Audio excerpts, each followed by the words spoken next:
two guys from California, right? Tennessee. Tennessee, okay, sorry. I live in a better state, California.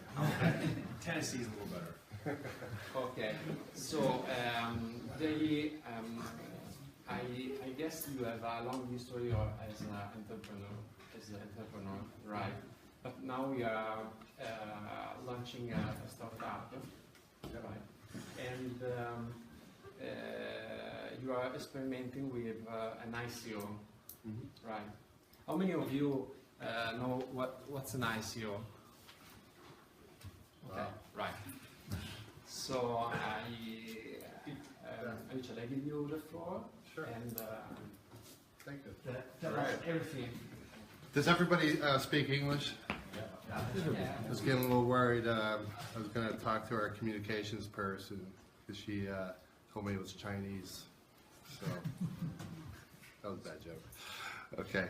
My name is Rich Maaghul. I'm the CEO of Odem, also CEO of Accelerators. Accelerators offers foreign students and executives short-term elite education at Ivy League schools in the United States.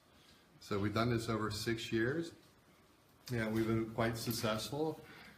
But over the 6 years, I think in the last 3 years, we really realized, because we do a lot of work in the developing countries, we realized there's an inequality of education.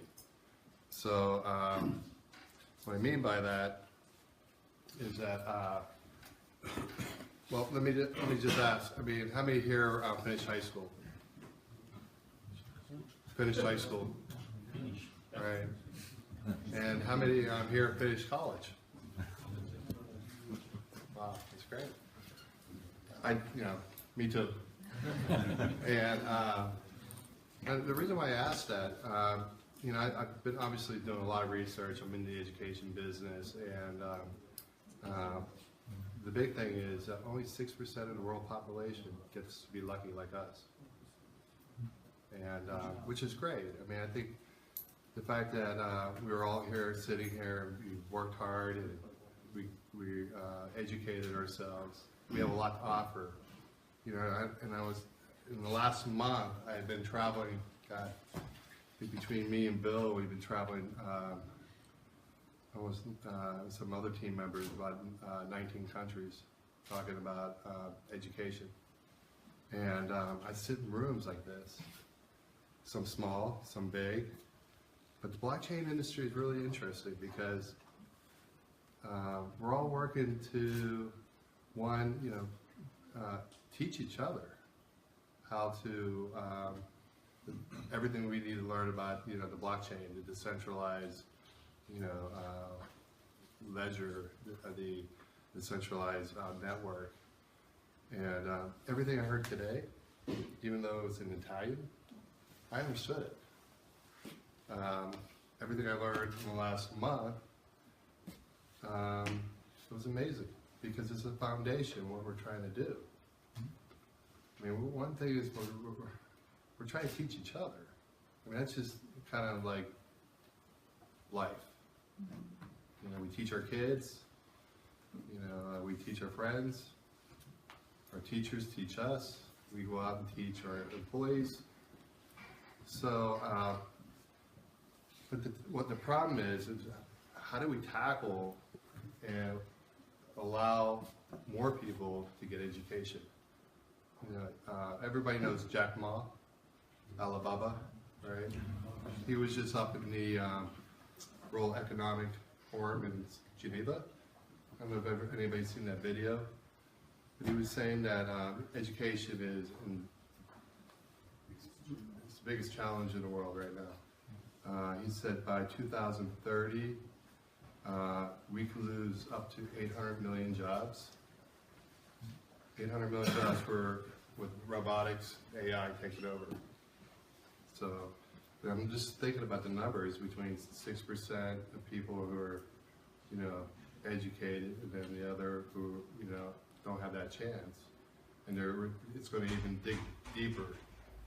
So Bill and I kind of went to the back to the drawing board and try to figure out, okay, what are we doing wrong? And we kind of looked at the whole system. You know, here in Europe and in the United States, it's pretty straightforward. You know, we go to universities, we pay them the money, or some don't. But we end up, we're okay. We have a little bit more. The barriers now is the schools are limiting the amount of students who can get in that university, or they're increasing the amount of money that it would take to get into that university. So mature countries are having issues. On the flip side, in international education, what happens is that if you want to get an education, you would have to go through multiple channel partners in education. So if I was a professor here and the student over here wanted to connect, they would have to go through maybe 2, 3, 4, 5 different people. This is the way it is done in the developing countries. And each of those people would take 15 to 30% each. So when you look at education for $1,000, by the time it gets to that student, it ends up being $4,000, $5,000. So what I'm proposing is having the students connect directly with the educators without the middleman, without even all the way up to without the university involvement. So I was thinking, I was back there listening, and that was it Ian? Ian? Wow, what an amazing job he did, presented. And I was thinking, God, he could be the ideal person on our platform as an educator and be able to connect with one of you in this group, without even going to a university, without going through the different middlemen. He did an amazing job. Wow. And if we all here become educators on our platform, I think more and more people can get educated. Wow. Now, I'm going to bring up Bill. Bill's going to get more into the details of how it all works. Bill? Sure. Thanks for that intro, Rich. Yeah, just a little bit about me. I feel like I'm a perfect product of I had all the opportunities. I went to undergraduate, I went to graduate school, I got a doctorate degree. That journey started 17 years ago for me, and then 12 years ago I decided to get a doctorate degree. 8 years ago I got out into the real world, and in the United States at least, I had about $140,000 worth of debt from getting my doctorate degree as a pharmacist. I began working and kind of became nearly kind of shackled by that debt. And it wasn't until I took an independent class on my own, an independent education class, and it just happened to be on blockchain back in 2013, that my eyes kind of became opened. And that led me to invest $1,000 into Bitcoin at the time. I bought 5 Bitcoins for $1,000. And then in 2014, I took 2 of those Bitcoins and I put it into the Ethereum ICO. And that has gotten rid of all my debt, which is great. But really the point for me was that all the normal paradigm that we think about of going to school, getting all this to get this piece of paper that's stamped by this university, and that gives me credibility, that gives me reputation. I've questioned, and I think that that's potentially a fallacy, that you never know what education class or course you might take that might lead you to that breakthrough, that might lead you to that thing, as did for myself. And in fact, led us, after working in international education for 5 years, to identify a lot of inefficiencies, as he mentioned, in the supply chain of international education, institutional barriers. We've got the universities, we have education management companies, you have learning centers, you have agents, that all these people are taking a cut of this, which is inflating the cost. And ultimately what our mission is to make education more accessible and more affordable to more people. And we believe we can do that by taking the student and putting them in direct communication with the professor or people like yourselves who might have specific knowledge in your local communities. I want to take just a second and play just a short video, kind of give you an idea of what we're doing. Let's see here. Yep. The global model for higher education is fundamentally flawed. Long-standing education institutions and intermediaries inflate the cost of education and ensure only global elites receive access to top educators. By the time most students complete a 4-year degree, the world is radically different. The skills they will need for employment have changed, and there is immediate pressure to start paying off student loans. The ability to learn new skills in real time, as they become relevant for your career, is the future of higher education. ODEM is creating a global marketplace where students, educators, and professionals interested in continuing education can come together and access in-person educational courses that are relevant for their careers now. Through ODEM, educators are no longer chained to old-world institutions and can instead offer their own curriculum through the ODEM marketplace and receive direct compensation for courses they host in the real world. The ODEM educational marketplace is powered by smart contracts and the ODEM token in order to make education more affordable, remove expensive intermediaries and application processes, which are the norm and a barrier to higher education, and facilitate prompt payment to ODEM-verified educators and issuance of educational certificates to students who complete their courses. The certificate gets added to the public blockchain, which helps build the professor's educational reputation and career visibility for the student. ODEM launches February 17th, 2018, and if you want to be a part of the future of high-quality, on-demand education, contribute to the ODEM crowd sale. All right, so as we mentioned, we're doing an ICO, and we're pretty excited about it. And we've been going around and talking about this, and been getting amazing feedback from. Okay, something else. Getting a lot of really, really good feedback. First of all, it's the network. Yeah. Okay. Yeah, so what we're doing is building an ecosystem. We're building an ecosystem that includes both students, which are probably the most important piece of our puzzle, educators, service providers that will provide translation, and a lot of other services that will take place, as well as investors. Eventually, companies will become a very important piece of this. And that's important because eventually the companies will be able to search, find the students that they're looking for that match the specific needs they have based on the courses and the education that they've received.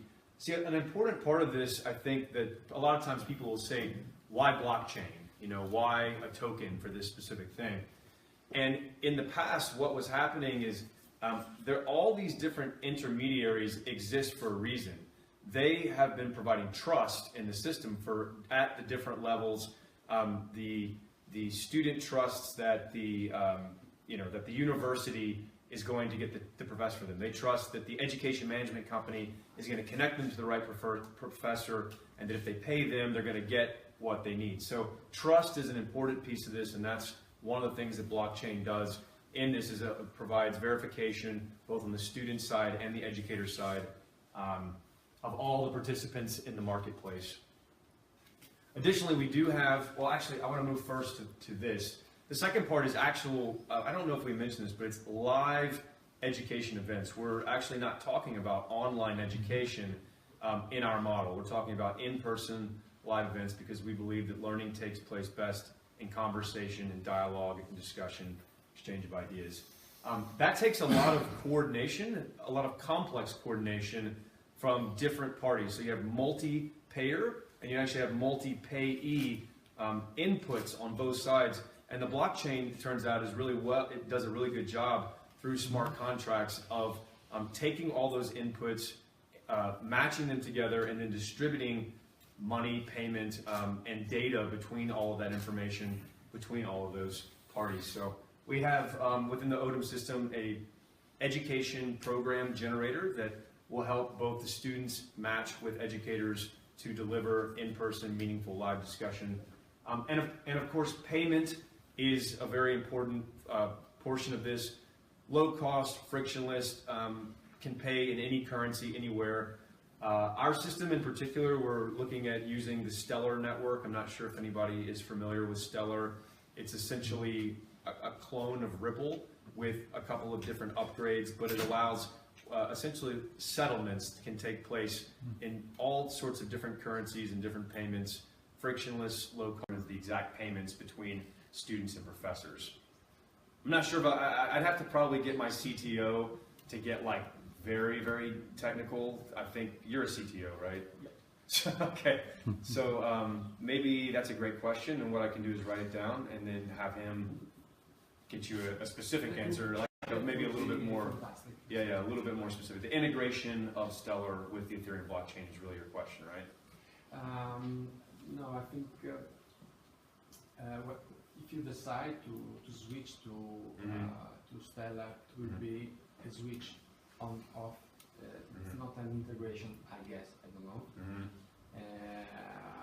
In this scenario, you should have to convert your token from Ethereum blockchain to the Stellar blockchain. So, for example, I brought 1,000 of your token, and if you switch to the another blockchain, I have to see my token convert into another token. So it's a tricky. Yeah, if I was to try to answer that, I feel like I'm just not sure. In my mind, the way I would think it would work is that Stellar is a settlement network. So basically, it almost affects it's like IOUs in all the different currencies, and when you send it, you're almost extending like an IOU. And then at the end of it, at some designated period of time, you have to settle up, which creates some sort of fees, imbalance in fees. And those imbalance in fees, that's part of, I guess, the settlement process. Part of that, I would think, would be maybe some conversion to Ethereum at the end to connect the Stellar platform to At some point in time, you have to fix a conversion rate. So maybe this could scare the investors. I don't know. Okay.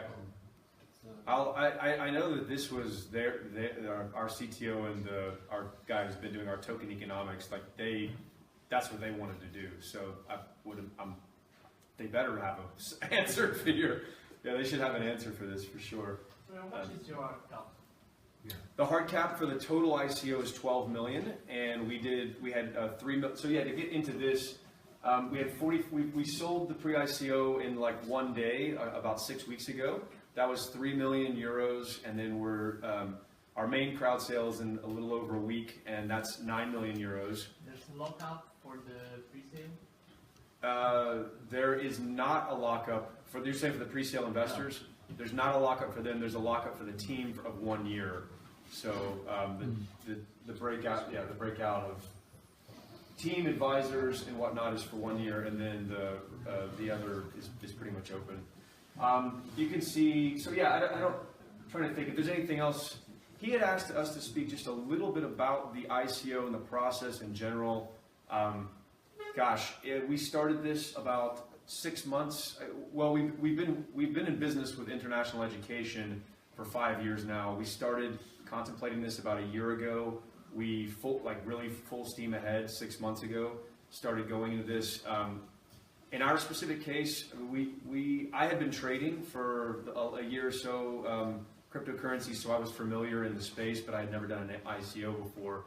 And we enlisted the advice of an advisory firm based out of Germany called Psychos, and they did a pretty good job along the way of helping us to understand all the different pieces of the puzzle. And some of the really important pieces to that were the token economic structure, like what is your token? Is it a utility token? Is it a security token? How does it work? What are sort of the mathematics behind that? How many tokens are you going to issue? All these breakdowns here, they helped us work through all that.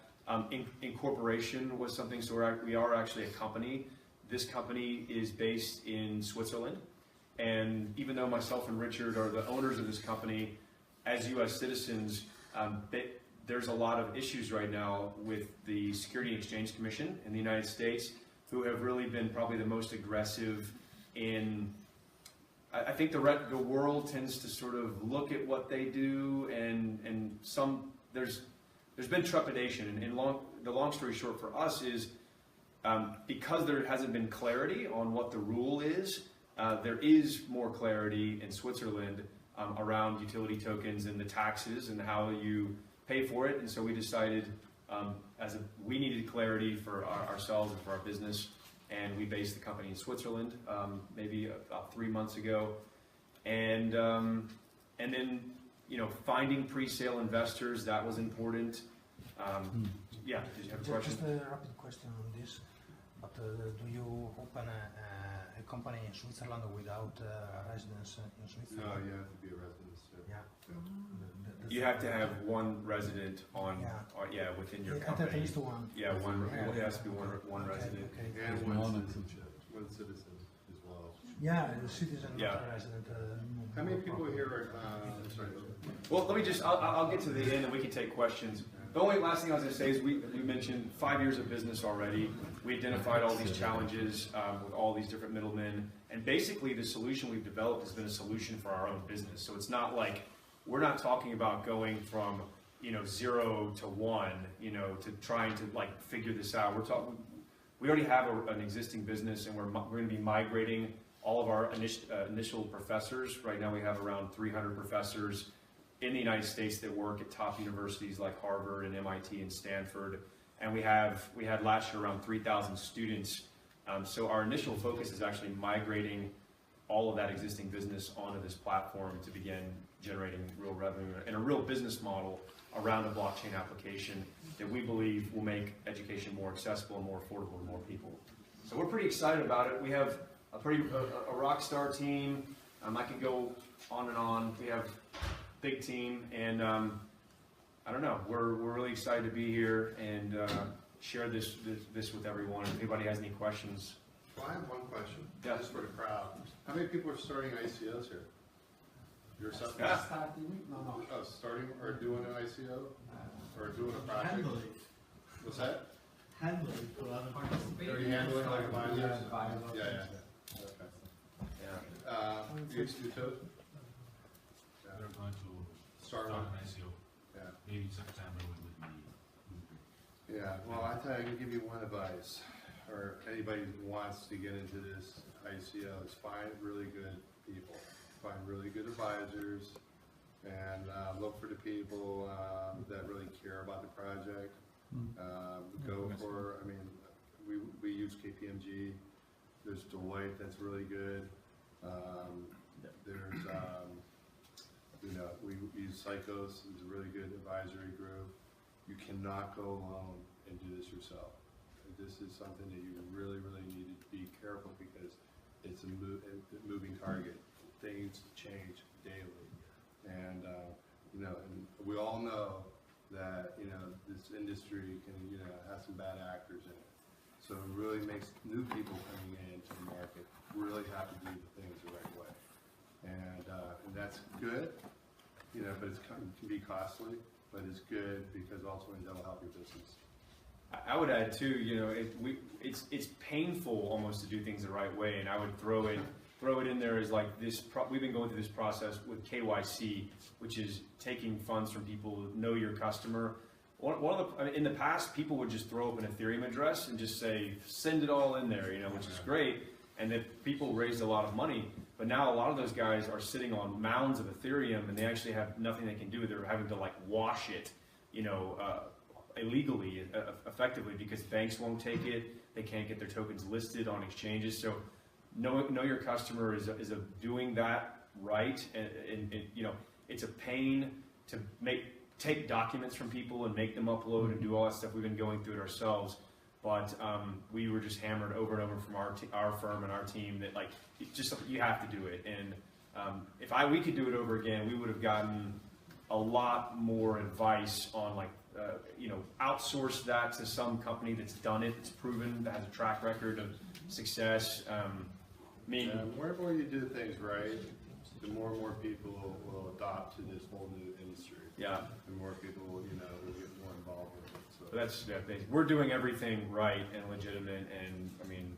we're just like, we're trying to, you know, be out there as like, you can trust what, everything that's in our paper, what we say, and we're doing it all the right way, so.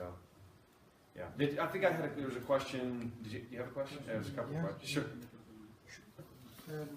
In the use of funds, you stated that you plan to spend the 20% of the funds for supplier development. Could you explain better what do you mean for supplier development? Yeah, so, In your business model. yeah, in our business model, the suppliers are really like professors and all of the different resources. So supplier development is, we are anticipating having to spend quite a bit of money we're anticipating having to spend money to really build out, I guess, the marketing budget and the strategy to get professors and educators and other service providers and suppliers onto the platform. So we have money carved out for that. a lot of the money that's going to be used, I mean, big piece on the technology, but I would say more of the money is really going to be in changing people's behaviors, and also going in to the local communities and developing these programs, not have to ship people from one part of the world to another to get educated. We're going to scale quickly, scale big.